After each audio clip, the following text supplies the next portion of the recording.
एक ऐसी दुनिया है जहां लोग पानी की बूंद बूंद को तरस रहे हैं। डेली का काम बिना पानी के करने पर मजबूर है। कैसे करेंगे, क्योंकि इन्हें पीने तक का पानी नहीं मिल रहा। लेकिन जैसा हमेशा होता है ना, अमीरों के पास चाहे दुनिया में कैसी भी मुसीबत क्यों ना आए, उन्हें परेशानी नहीं होती। वैसा ही कुछ यहाँ पर भी है। कहानी की शुरुआत में हमें फ्यूचर में एक ऐसा वक्त दिखाया जाता है जब जिंदगी बहुत आसान थी, लेकिन अब सब कुछ बदल चुका है। दुनिया एक सूखी हुई वीरान जमीन में बदल चुकी है। बरसों से बारिश नहीं हुई। लोग प्यास और भूख से लड़ते हुए हर दिन जिंदा रहने की कोशिश कर रहे हैं। जमीन अब पूरी तरह रेगिस्तान बन चुकी है। इसी बर्बाद हुई दुनिया में कुछ लोग अब भी इस उम्मीद में हैं कि दुनिया जल्दी ही पहले जैसी हो जाएगी। इसके बाद हमें होम टाउन में रहती हुई एक फैमिली दिखाई जाती है जिसमें आर्नेस्ट नाम का आदमी है, जिसके पास गांव में बहुत ज्यादा जमीन है। लेकिन आर्नेस्ट की जमीन पिछले कई सालों से पानी न होने की वजह से बंजर हो चुकी है। आर्नेस्ट के पास इतने पैसे भी नहीं कि वह महंगे दामों पर पानी खरीद कर अपनी जमीन उगा सके। इसीलिए अर्नेस्ट ने सरकार से भी कई बार रिक्वेस्ट की कि मेरी जमीन अभी इस काबिल है कि अगर उसे पानी मिले तो वह दोबारा से हरी भरी हो जाए। लेकिन कोई भी अर्नेस्ट की बात पर यकीन करने को राजी नहीं होता। इसीलिए अर्नेस्ट खुद ही अपनी जमीन पर पानी तलाश करने की कोशिश करता है। लेकिन कई दिनों की मेहनत के बाद भी अर्नेस्ट को वहां से पानी नहीं मिलता। अब तक तो अर्नेस्ट की पानी निकालने वाली मशीन भी खराब होने लग चुकी थी। एक दिन अर्नेस्ट की जमीन में पानी की मशीन चोरी करने के लिए दो चोर आते हैं। लेकिन अच्छी बात यह थी कि अर्नेस्ट को उन दोनों के बारे में पता चल चुका था। अर्नेस्ट भागता हुआ अपनी गन लाता है और उन दोनों पर तान देता है। चोरों को अपनी मौत सामने नजर आ रही थी, इसीलिए वह बहाना करने लगते हैं कि हम काफी दूर से आए हैं, इसीलिए हमें कुछ पानी की जरूरत है। अर्नेस्ट को उनकी हालत देखकर दोनों पर तरस आ जाता है, इसीलिए वह इन दोनों को पानी देने का सोचता है। लेकिन तभी वह लोग अपने पास रखी हुई गन निकाल लेते हैं। अर्नेस्ट बहुत गुस्से में आ जाता है और बिना कुछ सोचे समझे ही दोनों को शूट करके मार देता है। इसका मतलब ये है कि पानी की इतनी कमी हो चुकी है कि लोग पानी के लिए एक दूसरे को मारने पर आ चुके हैं। अगले दिन अर्नेस्ट अपने बेटे जीरो के साथ वाटर सप्लाई वाली जगह पर जाता है, जहाँ इसकी मुलाकात मैक्स नाम के आदमी से होती है। ये लोग प्राइवेट कंपनीज के साथ मिलकर बड़ी बड़ी मशीनस लगाते हैं और पानी निकालकर शहर के अमीर लोगों को महंगे दामों पर बेचते थे। अर्नेस्ट इनको बताता है कि यहाँ से कुछ दूरी पर मेरा खेत है। आपकी मशीनस की वजह से जो थोड़ा बहुत पानी हमें मिलता था, अब वह आना भी बंद हो गया है। इसीलिए आप लोग अपनी मशीनस को यहाँ से कहीं और ले जाओ। लेकिन मैक्स अर्नेस्ट को बुरा भला कहता है और उसकी बात मानने से साफ साफ इनकार कर देता है। अर्नेस्ट भी अब चुपचाप कुछ पानी लेकर वापस घर की तरफ निकल आता है। अर्नेस्ट के पास इतना खाना पानी नहीं था कि वह अपने गधे को भी पेट भर कर खाना दे सके। इसीलिए अर्नेस्ट के गधे की हालत भी खराब हो चुकी थी। वह बहुत ज्यादा कमजोर हो चुका था। रास्ते में आते हुए गधे का पांव एक पत्थर से स्लिप होता है और वह नीचे जा गिरता है। इसीलिए उसके अगले दोनों पांव टूट जाते हैं। बेचारा गधा पहले भूखा प्यासा परेशान था, लेकिन अब वह चलने के काबिल भी नहीं रहा। वह बहुत ज्यादा दर्द में था। अब अर्नेस्ट अपने गधे को दर्द से आजाद करने के लिए ना चाहते हुए भी उसे मार देता है। इसके बाद यह दोनों घर वापस आ जाते हैं, जहाँ हम अर्नेस्ट की बेटी मैरी को देखते हैं, जो मिट्टी की मदद से बर्तन साफ कर रही थी। अब इन लोगों के पास सामान इधर उधर ले जाने के लिए गधा नहीं था। इसीलिए अर्नेस्ट अपने बेटे के साथ रोबोटिक फॉर्म में जाता है, जहां ऐसे रोबोट्स तैयार किए जाते हैं जो लोगों के लिए एनिमल्स की तरह काम करते हैं। आज इस कंपनी ने पहली बार एक रोबोट तैयार किया था जो ह्यूमन नीड्स के हिसाब से बनाया गया था। सभी लोग यहाँ इकट्ठे हो जाते हैं, इसीलिए इस रोबोट की बोली लगना शुरू हो चुकी थी। यहाँ फ्लेम नाम का आदमी किसी तरह भी इस रोबोट को खरीदना चाहता था, लेकिन अर्नेस्ट फ्लैम से ज्यादा बोली लगाकर रोबोट को बाय कर लेता है, जिस बात का फ्लैम को बहुत गुस्सा था। इसके बाद अर्नेस्ट और जीरो अर्नेस्ट की वाइफ कर्लीन से मिलने एक हॉस्पिटल जाते हैं। अर्नेस्ट की वाइफ कुछ समय पहले एक एक्सीडेंट की वजह से बहुत ज्यादा बीमार हो गई थी, इसीलिए कर्लीन अब एक खास फ्रेम की मदद से ही जिंदा रह सकती है। अर्नेस्ट के पास इतने पैसे नहीं थे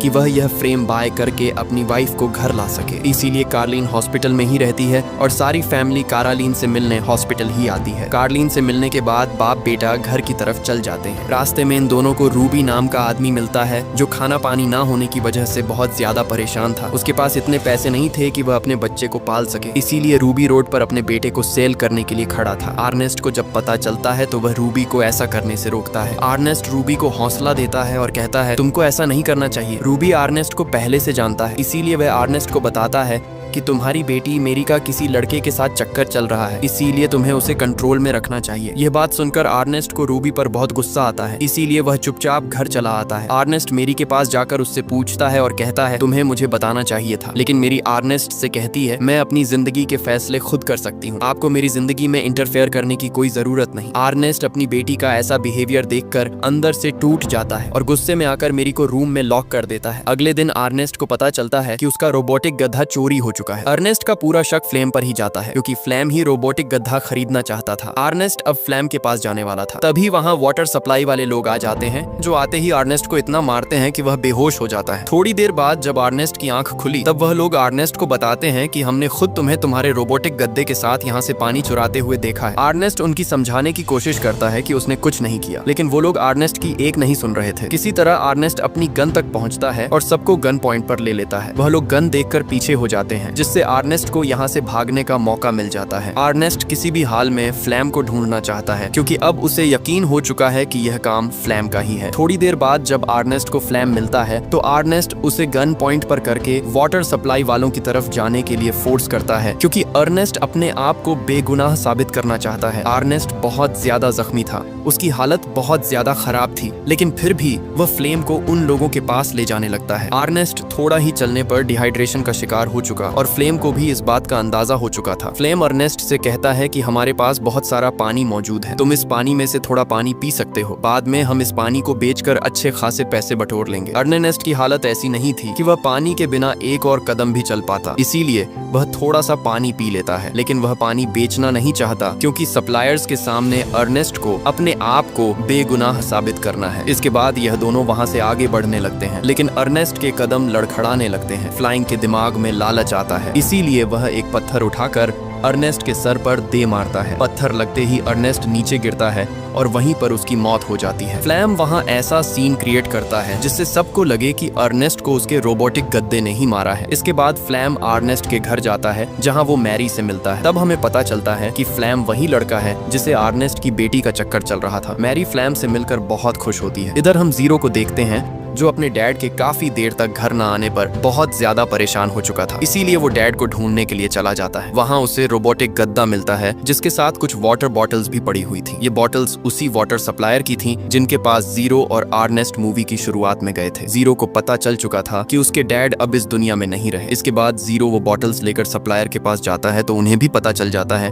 कि अर्नेस्ट ने उनकी बॉटल्स नहीं चुराई थी, क्योंकि अगर अर्नेस्ट बॉटल्स भरता तो बाकी की बॉटल्स भी वहीं पर होनी चाहिए थी। जीरो को भी लगता है कि उसके डैड को रोबोटिक गद्दे ने ही मारा है, इसीलिए उसे रोबोट पर बहुत गुस्सा आ जाता है। घर आकर जीरो उसे तोड़ने की कोशिश कर रहा था, तभी वहाँ फ्लैम भी आ जाता है। फ्लैम जीरो के सामने अच्छा इंसान बनने की कोशिश करता है। वह जीरो को हौसला देता है और उसे झूठी तसल्ली देता है। जीरो भी फ्लैम की बातों में आ चुका था। एक दिन फ्लैम जीरो से कहता है कि मैं तुम्हारी बहन को पसंद करता हूँ, इसीलिए मैं उससे शादी करना चाहता हूँ। जीरो भी अब तक फ्लैम को एक्सेप्ट कर चुका था। फ्लैम का असली मकसद अर्नेस्ट की सारी जमीन पर कब्जा करना था, इसीलिए वह मेरी को झूठे प्यार का धोखा भी दे रहा था। फ्लैम अब उनकी खेत में फसल उगाना चाहता था, इसीलिए वह वाटर सप्लायर्स के पास जाकर कहता है कि मुझे इल्लीगली अपनी फसल उगाने के लिए पानी दो। जब मेरी फसल उगेगी तो हम दोनों आधे आधे पैसे रख लेंगे। सप्लायर्स को भी कंपनी से ज्यादा कुछ नहीं मिलता था, इसीलिए वह बिना सोचे समझे ही फ्लैम की बात मान जाते हैं। अब फ्लैम को उसकी फसल उगाने के लिए बहुत सारा पानी दे दिया जाता है। फ्लैम फसल पर बहुत ज्यादा मेहनत करता है। जल्द ही उनकी जमीन में फसल उगना शुरू हो जाती है। फ्लैम और जीरो अपनी जमीन में फसल देखकर बहुत ज्यादा खुश थे। अब तो फ्लैम और मेरी शादी भी कर लेते हैं। फ्लैम अब अपनी जिंदगी में बहुत खुश था, उसकी लाइफ बहुत अच्छी चल रही थी। लेकिन एक दिन फ्लैम के पास बैंक से कुछ लोग आते हैं जो फ्लैम को बताते हैं कि अर्नेस्ट ने अपने खेतों के लिए बैंक से लोन लिया था, लेकिन काफी समय गुजर जाने के बाद भी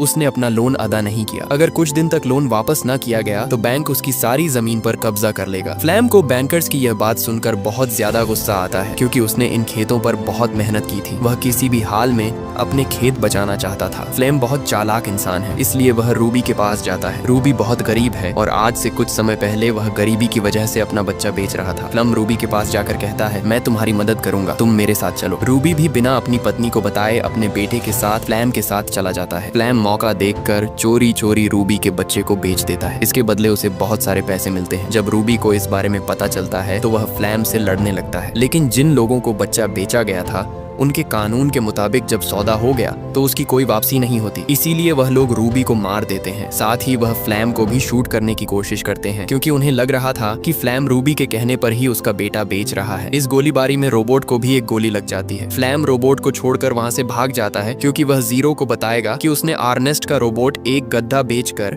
बैंक का कर्ज अदा कर दिया है। रोबोट में एक फीचर था कि अगर उसका मालिक उसे कहीं छोड़कर चला जाए तो रोबोट की सारी सेटिंग्स रिसेट हो जाती थी। इसी वजह से अब अब रोबोट धीरे धीरे खुद ही अपने डिफॉल्ट ओनर की तरफ जाने लगता है। ओनर जैसे ही रोबोट को देखता है तो वह अचानक हैरान रह जाता है। रोबोट एक गद्दे के ऊपर नंबर प्लेट की तरह आर्नेस्ट का नाम लिखा हुआ था, इसीलिए ओनर रेडियो की मदद से आर्नेस्ट से कांटेक्ट करने की कोशिश करता है। इधर हम फ्लैम को देखते हैं जो बहुत खुश है क्योंकि उसने बैंक का लोन अदा कर दिया है। जीरो जब ओनर की यह न्यूज सुनता है तो वह बहुत ज्यादा परेशान हो जाता है। खाना खाते हुए जीरो फ्लैम से पूछता है, क्या तुमने सच में रोबोट को बेच दिया है? ये सुनकर फ्लैम को बहुत गुस्सा आ जाता है। वह जीरो को बहुत बुरा भला कहता है। फ्लैम का ऐसा बर्ताव देखकर जीरो का शक और भी गहरा हो जाता है। अगले दिन जीरो उसी कंपनी में जाता है जहां से वो और उसके डैड ने रोबोटिक गद्दा खरीदा था। वहां जीरो की मुलाकात ओनर से होती है। तब तक ओनर ने रोबोटिक गद्दे को पूरी तरह ठीक कर दिया था। इसके साथ ही वह जीरो को एक खास बात बताता है। ओनर कहता है कि रोबोट अपनी मेमोरी में वीडियो रिकॉर्डिंग भी करता है। जीरो जैसे ही वह रिकॉर्डिंग देखता है उसे सच्चाई पता चल जाती है। असल में उसके डैड का कातिल कोई और नहीं बल्कि फ्लैम ही था। जीरो ये जानकर बहुत ज्यादा चौंक जाता है। इसके बाद वह घर आता है और फ्लैम से कहता है, हमारा रोबोट खुद ही घर वापस आ गया है, लेकिन तुमने तो कहा था कि तुमने उसे बेच दिया है। इस पर फ्लैम कोई जवाब नहीं देता। जीरो को फ्लैम पर बहुत गुस्सा था, लेकिन वह फिलहाल किसी अच्छे मौके की तलाश में था। जीरो फ्लैम से कहता है, तुम्हें रूबी अपने पास बुला रहा था। ये सुनकर फ्लैम बहुत ज्यादा घबरा जाता है क्योंकि रूबी तो पहले ही मर चुका था। अगले दिन फ्लैम को रूबी की तरफ से एक चिट्ठी मिलती है। उस चिट्ठी में रूबी लिखता है, मैं बहुत परेशान हूँ, इसीलिए मुझे तुम्हारी बहुत जरूरत है। रूबी ने एक वीरान जगह का पता चिट्ठी में लिखा था। अगले दिन फ्लेम अपने रोबोटिक गड्ढे के साथ रूबी द्वारा बताए हुए स्थान की तरफ जाने लगता है, लेकिन तभी उसका पैर किसी चीज में अटक जाता है। वह नीचे एक गहरे गड्ढे में गिर जाता है। गड्ढा इतना गहरा था कि फ्लैम की टांग टूट जाती है। तभी वहाँ जीरो आता है। जीरो की आंखों में देखकर फ्लैम समझ जाता है कि जीरो अब सब कुछ जान चुका है। फ्लैम अब भी जीरो को अपनी बातों में उलझाने की कोशिश करता है, लेकिन सच्चाई अब जीरो के सामने आ चुकी थी। जीरो फ्लैम को मार देता है और रोबोटिक गद्दे के साथ घर वापस आ जाता है, लेकिन वह मेरी को इस बारे में कुछ भी नहीं बताता क्योंकि अब मेरी फ्लैम के बच्चे की माँ बनने वाली थी। काफी देर तक फ्लैम घर नहीं आया था, इसीलिए मेरी बहुत परेशान हो जाती है। मेरी जेरो से कहती है कि अब हमें अपनी माँ को घर ले आना चाहिए क्योंकि अब हमारे पास इतने पैसे हैं कि हम अपनी माँ का फ्रेम अफोर्ड कर सकते हैं क्योंकि अब उनकी फसल बहुत अच्छी हो चुकी थी। और इसी के साथ मूवी यहीं खत्म हो जाती है। Thanks for watching.